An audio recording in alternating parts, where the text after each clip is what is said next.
C'est une question délicate parce que le terme addiction fait beaucoup travailler l'imaginaire et c'est vrai que ça peut faire penser très vite à une pathologie, une maladie, quelque chose.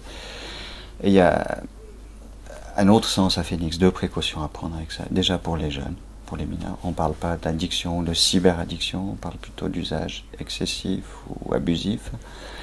Et pour les adultes, éventuellement on peut employer le terme cyberaddiction, mais avec le bémol que c'est pas un terme qui est officiellement encore reconnu dans les différentes listes possibles de pathologies, ou comme le DSM ou la CIM. Donc c'est un terrain nouveau, c'est un terrain où il y a beaucoup d'empirisme, et je pense que faire assez attention avec les termes pour ne pas figer les choses, ni les dramatiser, ni les banaliser.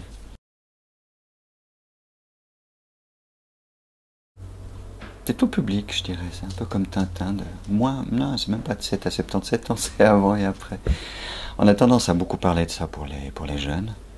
Et je pense qu'on oublie aussi les adultes là-dedans. Les adultes pour différentes façons. Il y a l'usage des nouvelles technologies qui peut mener à l'addiction ou à l'usage excessif, mais il y a aussi l'inquiétude qui est générée autour de ça. Alors l'usage chez les jeunes et chez les adultes n'est pas forcément le même. C'est un champ assez vaste. Entre les jeux vidéo, les chats,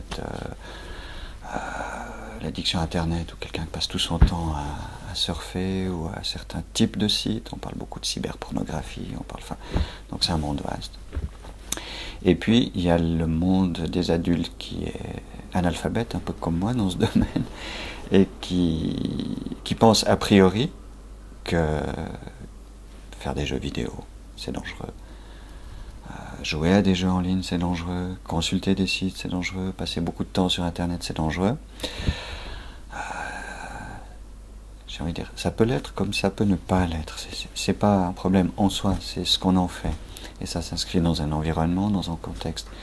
Ce que nous, on constate dans la consultation, c'est que la plupart des adultes, ou des parents plutôt, ça peut être aussi les enseignants et tout, mais c'est souvent les parents qui nous contactent, ont un a priori très négatif sur l'usage, parce qu'ils y comprennent rien, mais aussi parce qu'ils s'y intéressent pas. Et ça, je pense que c'est une partie du problème. Parce que ne pas s'intéresser, ne pas être curieux de ce que font nos enfants, c'est décider à leur place de ce qui est bon ou mauvais, alors que si on s'intéresse, et les jeunes le demandent souvent, si on s'intéresse à ce qu'ils font, on peut comprendre pourquoi ça les intéresse et quel est le sens.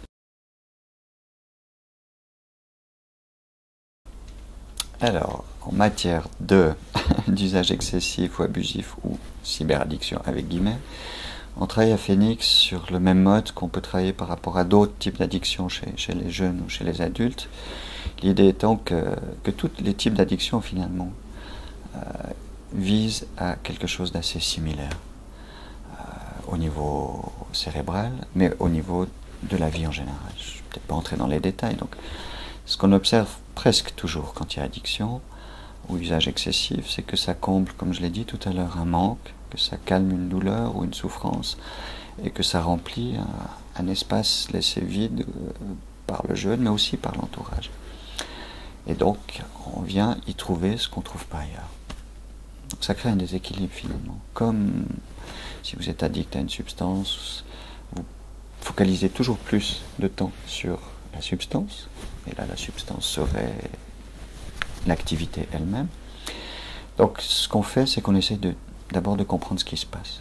Donc on n'est pas là pour dire c'est pas bien, on n'est pas là pour dire il faut pas, on est là pour d'abord comprendre. Il y a une souffrance peut-être chez le jeune, mais il y a souvent une inquiétude et probablement une souffrance chez les adultes, parce que c'est rarement évidemment les jeunes qui nous appellent. Il y a des adultes qui appellent pour eux. C'est pas les cas les plus fréquents, mais ça existe aussi. Mais derrière tout comportement addictif, il y a quelque chose de la douleur et de la souffrance. Donc il faut qu'on saisisse ce qui se passe. Il faut qu'on saisisse aussi quels sont les bénéfices de l'activité addictive pour comprendre ce qu'elle apporte à la personne. On a tendance toujours à voir que c'est pas bien.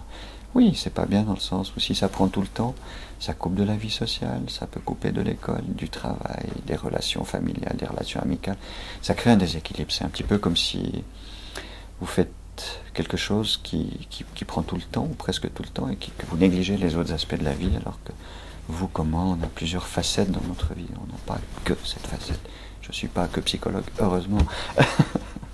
Et vous n'êtes pas que vidéaste, heureusement, ou autre chose. Donc, on va essayer de comprendre ça. Ensuite, on va essayer de voir quels peuvent être les besoins satisfaits par l'addiction, mais comment on peut y répondre différemment. Il ne suffit pas d'enlever le comportement abusif ou addictif pour tout régler. On le sait depuis longtemps avec les autres addictions. Un sevrage est presque toujours suivi de rechute. Il y a tout un travail à faire à côté.